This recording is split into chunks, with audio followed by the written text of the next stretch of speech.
This is IA Forward, your playbook for success as an independent insurance agent. Here to help you knock it out of the ballpark are your hosts, Shane Tatum and Tonya Lead. Welcome to IA Forward. It is 2025. The year is off and rolling. How are things in Texas? They're cold this morning. I woke up in the 30s, which is great. We really need that mid-30s to mid-50s kind of weather to keep the big mosquito hawks away. It makes for the New Year excitement, a crisp winter morning. It just gets me up and going. It's in the 30s down on the coast as well, which is very unusual for us.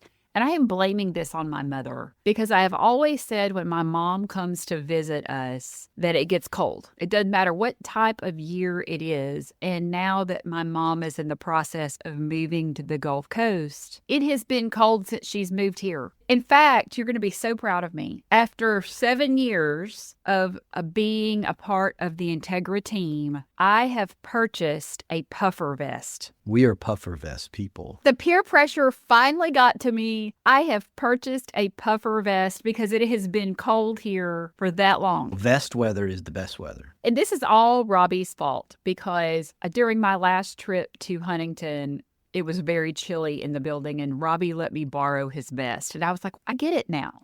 I am blaming my new fashion choices on Robbie. The vest is so non-binding. I have a Carhartt vest that I work outside in the right weather, and it is fantastic. Back to the new year. Last year in January, you shared a book with the leadership team, Greg McGowan's Essentialism. And I have shared this book over the past year with several people, my husband included. We have listened to it twice together. And I believe that the book had an impact on us as a team. I know it had an impact on me as an individual. And I signed up for Greg's weekly emails. And I love the one that he sent out this week. And he sent 3 words for 2025: reflect, realign, and reset. And of course, there's so many phrases that are always thrown about new year, new me. And I'm like, I really like me the way I am. I loved the phrase to reflect, realign, and reset. And that's where I am today going into the new year. What can we do to make those 3 things happen? One of the things I love about these 3 is because they go into this thought process that I have heard most of my adult life. If you get off course, if you take a slight wrong turn, you're going to miss your target. If you do not course correct, I don't know how an organization of any kind, or us personally, individually, I don't know how we would be able to realign into the right direction without reflecting on where we are. Like, what have we accomplished? This was a book that caught my attention, and the concepts caught my attention. Sometimes I want him to be a little more rugged about it. I just want him to tell me to, hey, shut up and get after it. But that's not the Greg way. That's not the Greg McCowan way. But the concept is right, regardless of how you interpret Greg McCowan and his approach. And it speaks to a lot of people.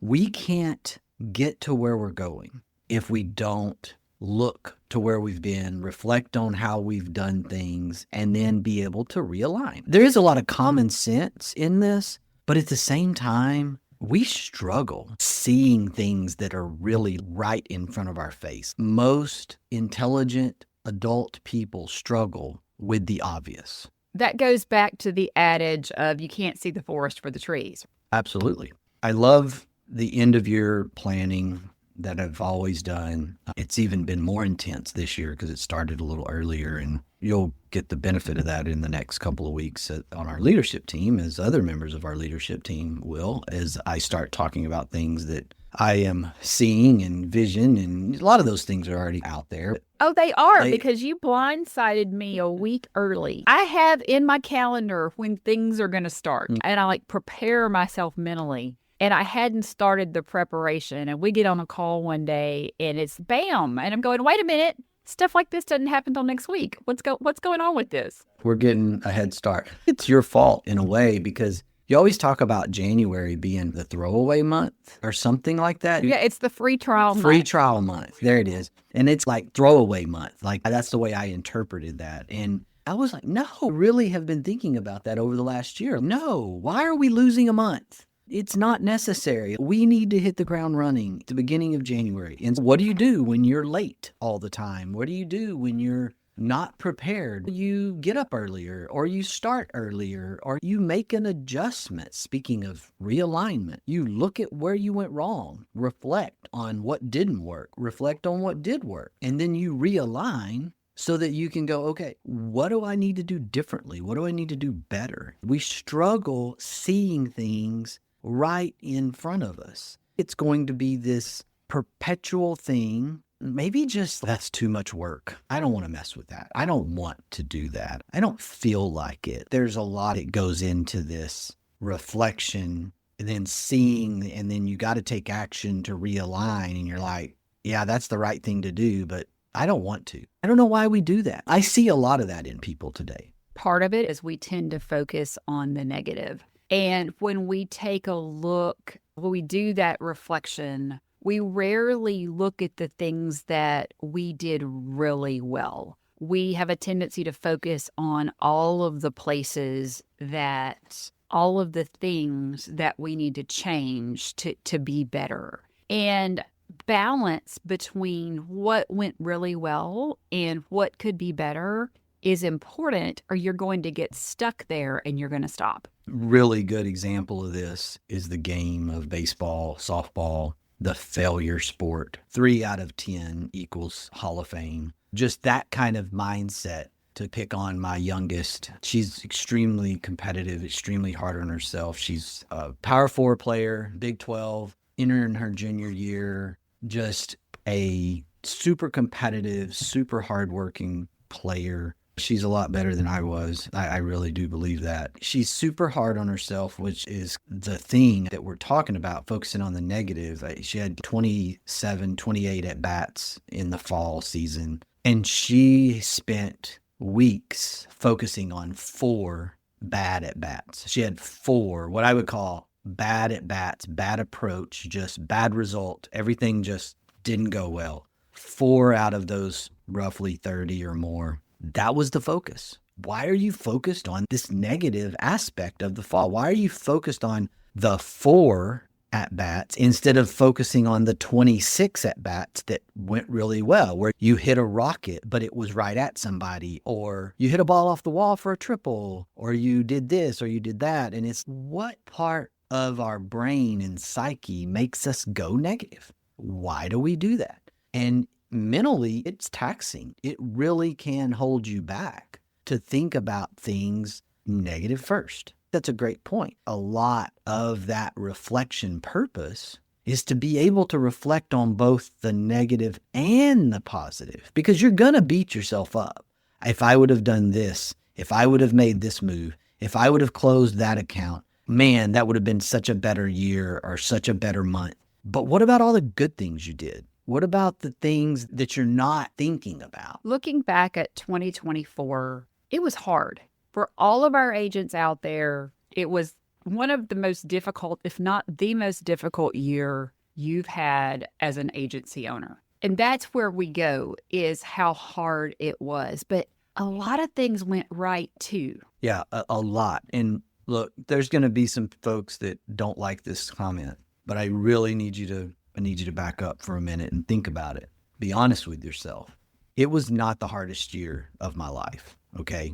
It was probably not the hardest year of your life. There may be some out there listening where it was the hardest year of your life. You might have had a death in the family. You might have had illness. You might have had something personal, terrible year, or just a struggle year, or whatever it was. And I have been seeing that. Like, I've been seeing a lot of LinkedIn posts and a lot of messaging around, thank goodness 2024 is gone. 2024 was so hard. 2024 was this. Yeah, the market's been tough. There's been a lot of customers that have been frustrated, and you probably, like, I get it. But at the same time, I really need you to reflect further back, because there are many years in my 29 years in the insurance industry that were worse than 2024. There were years where we were trying to figure out how to cover payroll 48 hours from now. And there were years where we were just, my gosh, we can't get anywhere. We're struggling. There is just this reflection opportunity here to go, wait a minute, maybe it wasn't as bad as I thought it is. Now, some of you who might have started an agency in 2024 or might have started an agency in 2022 or 2023, and then 24, the gauntlet hit. And so I really think that it's a good point to come back to this negative. Like, why do we always go to that negative? Let's look ahead. We're in 2025. And there were 3 questions that Greg McGowan asked in this email that he sent out about reflect, realign, and reset. And let's start with the first one. What is essential that I'm under investing in? Yeah, what is essential? I really wanted to save this statement for the second question, but I got to throw it in here. I'm going to go to stop doing list. You got to figure out what your stop doing list is to figure out what your essential list is. What are the things in our partner network, our agency network? What are the things that agents really care about? And what are the things that agents don't really care about? That's the question that I want to answer in 2025, preferably first quarter, because here's what happens. Things are rolling well. Things are successful. And then we start creating things because we think this is a really great idea and everyone needs it. Everyone wants it. Everyone loves it. And we do those things in a vacuum without really getting tremendous feedback across a big enough sample size. If you're a retail agency, do your customers really care? Are they really caring about the automation that you're putting in place that does cartwheels? Or do they want basic things like, hey, answer the phone when I call you? Which is important? What is a really important thing and what matters? And that's the essential part to me, is what is essential and why do we do the things that are not essential? I am all about asking why. So why do we underinvest in what is essential and why do we overinvest in what's non-essential? This is the shiny object syndrome, the comparison game syndrome. We see what somebody says they're doing. We see what someone is selling because they say that they have been tremendous at it. If someone is really successful and you make all kinds of money at it and you love it, then why do people shift their focus to coaching other people on how to do the thing that they're so successful with? I've struggled with this. 2 reasons. One is they have a heart for service and they want to help other people be successful. 2 would be they get bored and they think, okay, I'm great at doing this. Maybe my time would be better spent helping other people be successful, and then I'm not going to be bored. I don't disagree with either of those. I'm going to add a third one. I'm really not that successful, but I know how to teach others how to be successful. That's the one that worries me the most about what agents do and see across the spectrum, the mirage of social media, the lifestyle of social media, my world is awesome, and if you do what I say and pay me this money, your world can be awesome too. The nature of being an influencer, the day that we're in. And so that one is the one that I worry about. That's why we underinvest in what's essential, is because we lose focus on what it is that we do well at and what it is that we are good at. And we start playing the comparison game, looking across the spectrum, going, oh, wow, I know I make $250,000 a year and I have this really cool agency and I'm a practitioner and this is awesome. But man, if I did what that guy does, I could make $1 million a year.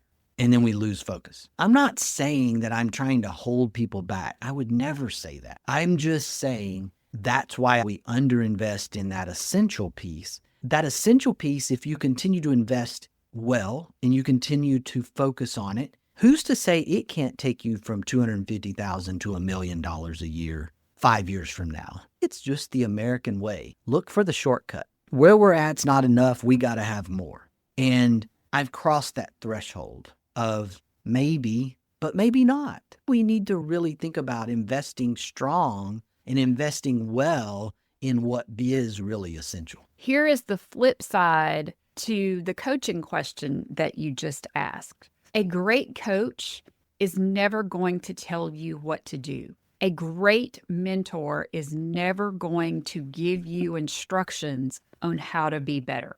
They're going to ask questions, and they're going to ask the hard questions, and they're going to keep asking why, and they're going to keep making you dig. We're not going on this podcast about Greg McKeown saying, you need to invest in this, you need to stop investing in that. We're talking about 3 questions that he asked, which are, what's essential that I'm under-investing in? What's non-essential that I'm over-investing in? And how can I make it effortless to get the most important things done? He's asking questions. And that's what a great coach does. And that's what I'm seeing as the answer to your question. If I pay somebody XYZ to tell me how to be successful, that's not going to make me successful. If that's what you're doing, you just wasted your money. Hey, I'm going to pay you. You tell me what to do. I've done it. You've done it. We've done it. The investments that have helped me be successful are the people that have said, I'm not telling you what to do. You know what to do. But here's the questions I'm going to ask. And I'm going to keep asking why. And I'm going to keep digging. And every time I would answer the question why, they would say, but why? And when you get to your 4th or 5th, but why, that's your answer. Tonya is the most question-asking person that I know in my entire life. That's what makes her great at what she does, is she does ask questions well. Maybe the most important question out of the 3 for me is, what is non-essential that we are over-investing in? I know this because we're doing it now,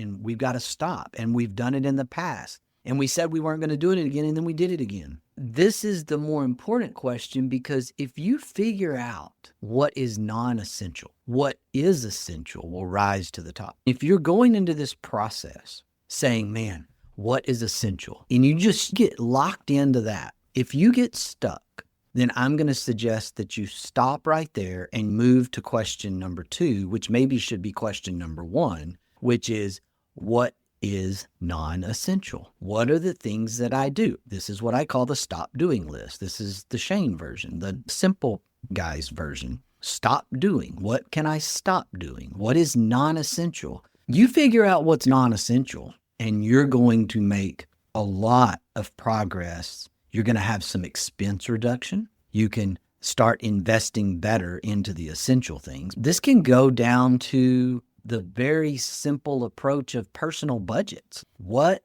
is non-essential in my monthly spending habits that I really need to not be doing? And if you need an extra couple of $100 a month, it's probably in your non-essential list. If you're an agency owner and you need more time, which is your most valuable asset, you need a non-essential review. You need to reflect and you need to realign based on your non-essential review that tells you these things just are not important and I need to stop. I had a mentor years ago give me 2 Maya Angelou quotes that are framed, and they're in my bathroom. I see them every morning. And this is a very flowery, very warm and fuzzy way of saying this. So look past that. But one of them is, surviving is important, but thriving is elegant. So many people can't get past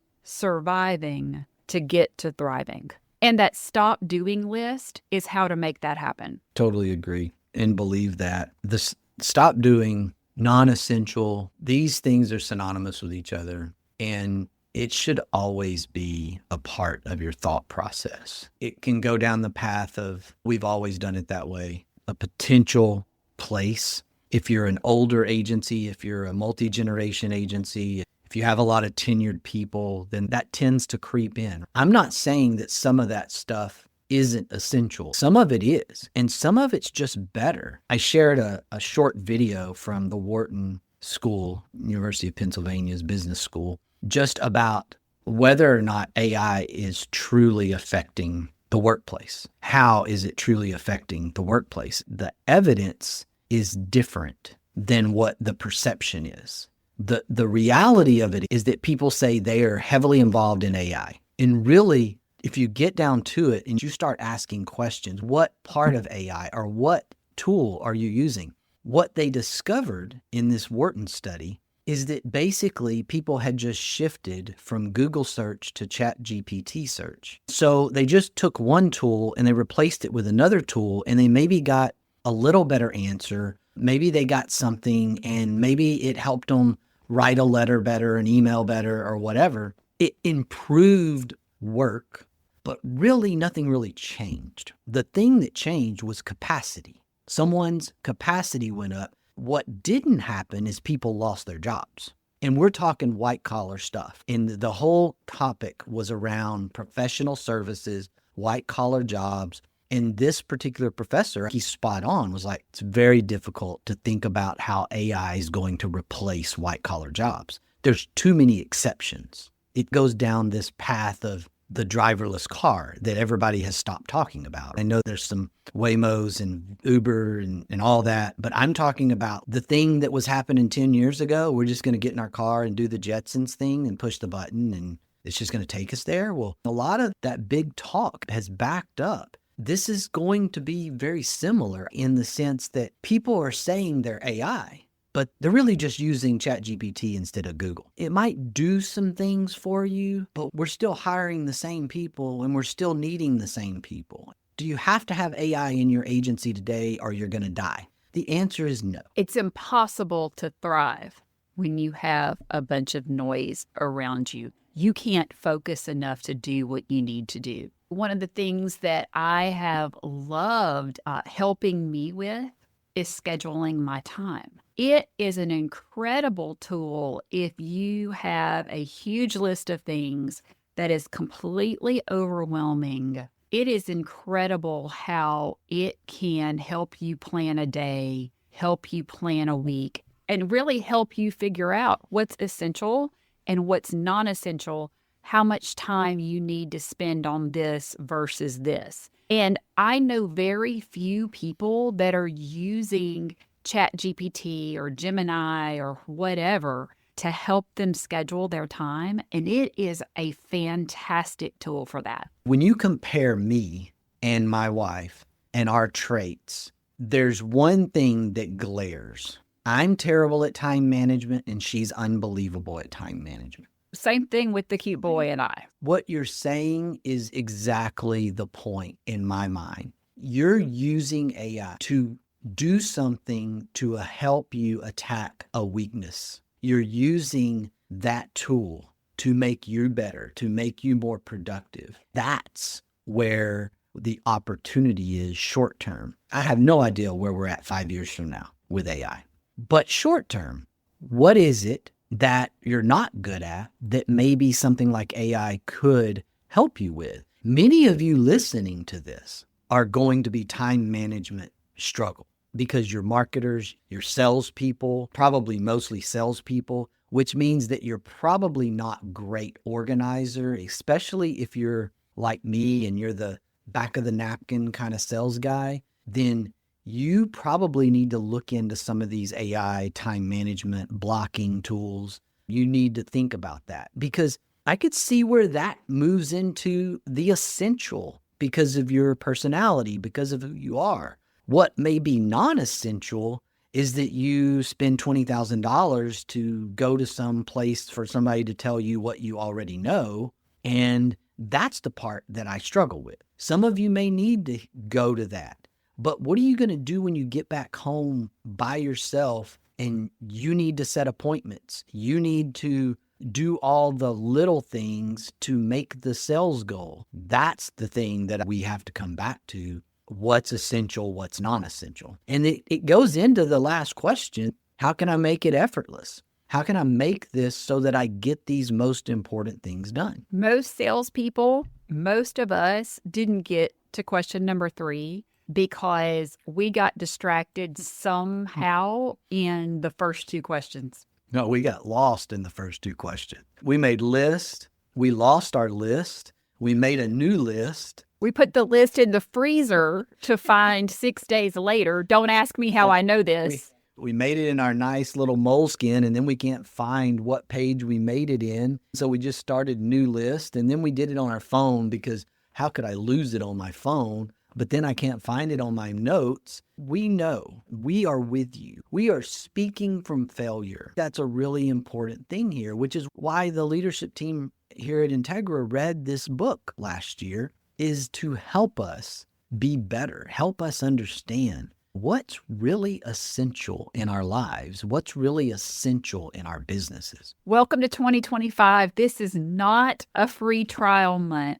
Reflect on these. What's essential that I'm under-investing in? What is non-essential that I'm over-investing in? And how can I make it effortless to get the most important things done? I'm going to post these 3 questions on our social media pages. And I want to encourage you not only to think about these, but to challenge your staff to think about it as well and let them share with you their thoughts. And that might really help you learn more about your agency to see things in a different way. 2025 is going to be an awesome year. The good news is that you get this process that we go through every year where even though it's only 2 or 3 days apart, it feels like we get to turn the page on a new year. So if you need that symbolic kind of thing, this is your permission to turn the page from what was a bad year. If you've been in stride and you've been killing it, then there's nothing to do different but keep going. That's really important, is don't get bored. If you get bored with what's working in your business, then find a hobby. But don't completely disrupt your business because you get bored and because you're awesome at something. And you just need to keep going and going. And it's just, this is such a long cycle, long tail business that what is over the horizon, what's coming at you when you're having these successes is even better. And so I want to make sure that you hear that today, is that's something to think about into the new year and into 2025. I'm going to leave us today with this quote from Thomas Edison. If we all did the things we are capable of doing, we would literally astound ourselves. Attitude's a choice. Make a great one. Bye, y'all. At the Integra Partner Network, we understand that carrier access is the key to your agency's success. That's why Integra offers direct access to top-rated personal and commercial carriers, ensuring your agency thrives in today's challenging market. And with our comprehensive resources, profit sharing and bonus opportunities, technology and peer support, all will you retain 100% of your book with no penalties to exit. Integra is ready to empower you and your agency to find sustained growth. Find your way to Integra. Visit IntegraPartnerNetwork.com today. That's IntegraPartnerNetwork.com.